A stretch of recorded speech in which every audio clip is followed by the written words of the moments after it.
Dallas has more hospital-associated infections than we would like. Of course, any caudis, CLABSIs, or surgical site infections are more than we want for our patients. Some of these infections are caused by the patient's own bacteria. We've all seen patients' oral secretions saturating central line dressings.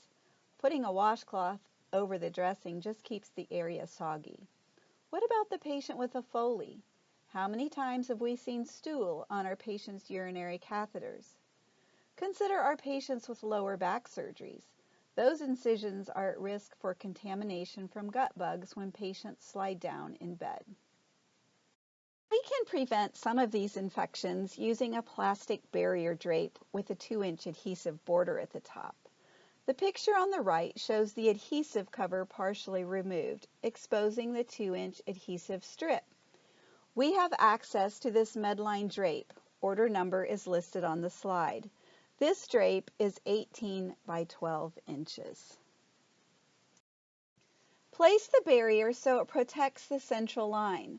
You may need to leave some of the adhesive covering in place to protect areas that should not be exposed to adhesive, such as the hairline. The adhesive may loosen the central line dressing. Be careful when you remove the barrier. Note, this central line dressing should have been changed. Just a reminder, when you see dressings that are not clean, dry, and intact, they must be changed immediately.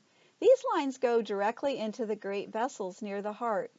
Dressings that are not clean, dry, or intact put our patients at risk for serious infections. Use the drape to protect the femoral line from GI and GU organisms. Again, this central line dressing is not acceptable. It is not clean and certainly not intact. To protect a urinary catheter from stool, place the barrier under the Foley. Attach the adhesive to the patient's thighs and perineum. The device is now protected from stool. Patients with lower back incisions are at risk for contamination from their own GI bacteria. Patients generally do not wear underwear in the hospital. Our lower back surgery patients are at risk when they slide down in bed. Their incision is now where their bottom was. Think gut bugs and a new surgical incision. Not a good mix.